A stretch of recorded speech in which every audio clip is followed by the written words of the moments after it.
이재명 대통령이 송미령 농림축산식품부 장관을 유임시켰습니다. 진영을 넘어 필요한 사람을 필요한 자리에 쓰겠다는 이재명 정부의 국민통합정부 의지를 높이 평가합니다.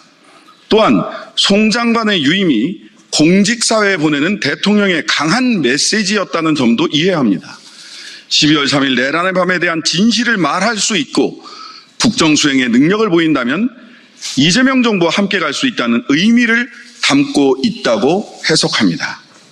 하지만 남태령 응원봉의 주역이자 이재명 대통령 당선의 뜻을 함께했던 농민들은 송 장관의 유임에 당혹감과 분노를 감추지 못하고 있습니다.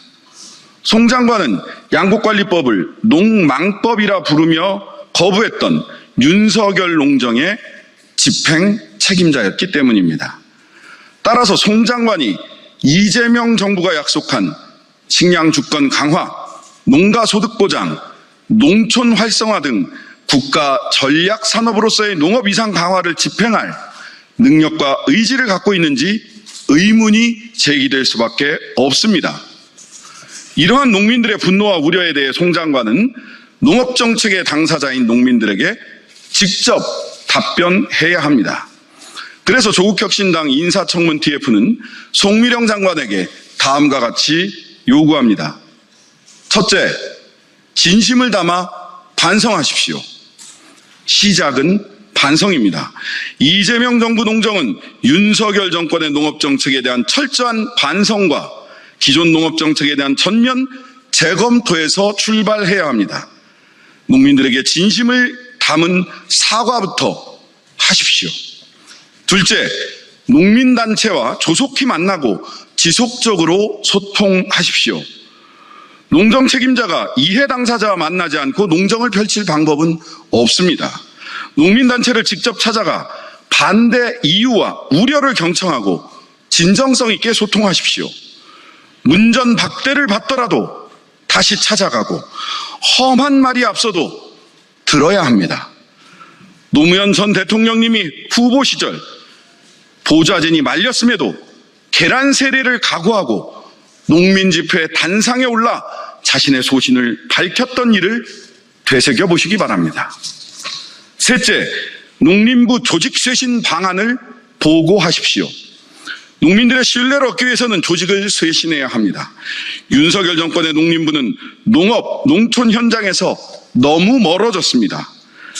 농정의 실질적 변화를 이끌 수 있는 조직 쇄신 방안을 구체적으로 수립하고 이를 신속히 국회에 보고하십시오.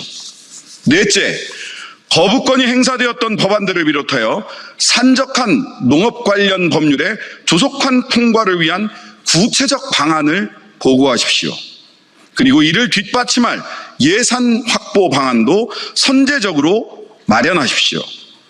다섯째, 이재명 정부의 농업 공약을 어떻게 구현할 것인지 밝히십시오.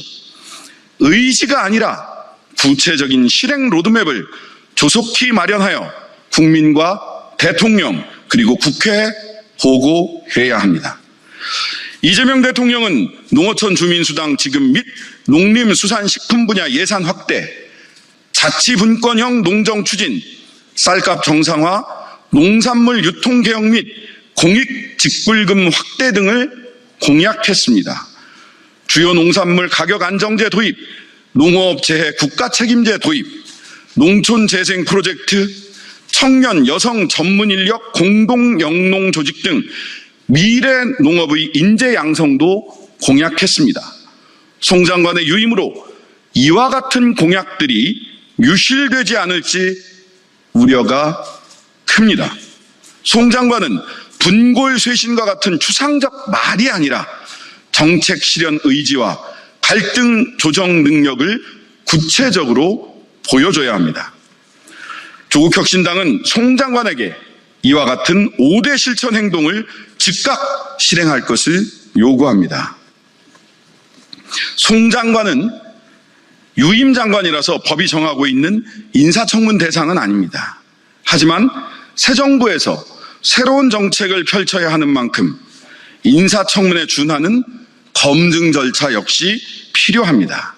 국회는 송 장관의 정책적 능력과 이재명 농정 실천에 대한 의지를 검증하기 위해 상임위를 개최해야 합니다. 농민들의 문제 제기를 국회가 외면하지 않으리라 믿습니다. 조국혁신당 인사청문 TF 위원장 신장식 감사합니다.